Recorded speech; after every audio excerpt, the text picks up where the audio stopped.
అంటే తమ్ముళ్ళ జీవితాల గురించి, చెల్లెల జీవితం గురించి, ఇంతమంది గురించి మీరు ఆలోచించినవి, మీరు మీ జీవితం గురించి ఎందుకు ఆలోచించలే? నా జీవితాన్ని కూడా నేను ఆలోచించుకున్నాను. మా మేనమామ, మా అమ్మ తమ్ముడు చాలా పెద్ద లాయర్ అక్కడ కర్నూలులోన. ఆయన కూడా నీకంటూ ఇంత జీవితంలో ఎన్ని కష్ట నష్టాలు పడినావు, నీకంటూ ఒక తోడు ఉండాలి, నీది అనే ఒక మనిషి ఉండాలి. ఎందుకు వద్దు మామ, ఇంక ఎంత ఉంటుంది, నాకు ఇప్పటికే 66 ఏళ్ళు వచ్చినాయి, తర్వాత ఏముంది అని అంటే, లేదు లేదు నీకు ఉండాలి అని చెప్పేశానని ఏదో ఒక పెళ్ళి అనే ఒక రాంగ్ స్టెప్ వేయించాడు ఆయన. కానీ దానివల్ల తోడు కాదు కదా, ఎలాంటిది నాకు లభించలేదు.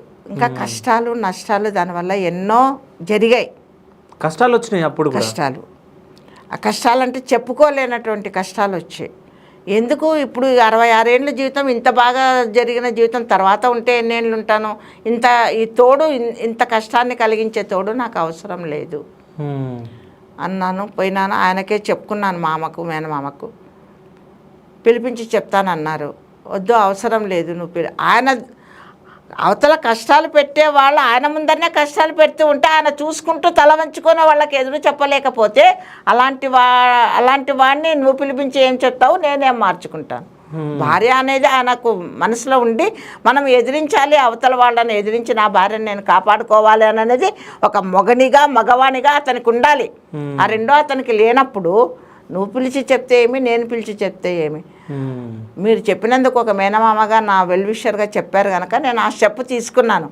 అది రాంగ్ స్టెప్ అనుకున్నాను. మీ మాటను కాదన్నాననే ఒక భయము ఉంది. కానీ అక్కడ మీరు ఆశించినటువంటి ఇది నాకు దొరకలేదు కనుక నేను పక్కకు వచ్చాను. దానివల్ల నేను ఎవరు మీకు ఇష్టపూర్వకంగా చేసుకోలేదు అంటే వాళ్ళు ఏమని అనుకుంటారు, మామయ్యకి వద్దు అని చెప్పొద్దు కాబట్టి చేసుకునేవాల్సి వచ్చింది. అంటే ఇష్టం అనేది కొంచెం ఉంది. ఎందుకంటే ఆయన చెప్పిన మాటలని నిజమే కదా, తోడు అనేది నిజంగానే ఉండాలి కదా, నానే వ్యక్తి నాకు ఉండాలి కదా. ఇప్పుడు అన్నలు తమ్ముళ్ళు భార్య వాళ్ళు వీళ్ళు అంటే ఎవరి ఫ్యామిలీస్ వాళ్ళకు ఉంటాయి. నాది అని చెప్పుకునేది భర్త తప్ప ఇంకెవరు ఉండరు. రేపొద్దున పిల్లలు ఉంటారు, నా వయసు కాదు, మామూలుగా పిల్లలు ఉన్న వాళ్ళు కూడా వాళ్ళ భార్యలు, వాళ్ళ పిల్లలు, వాళ్ళ సంసారం వాళ్ళకు ఉంటుంది.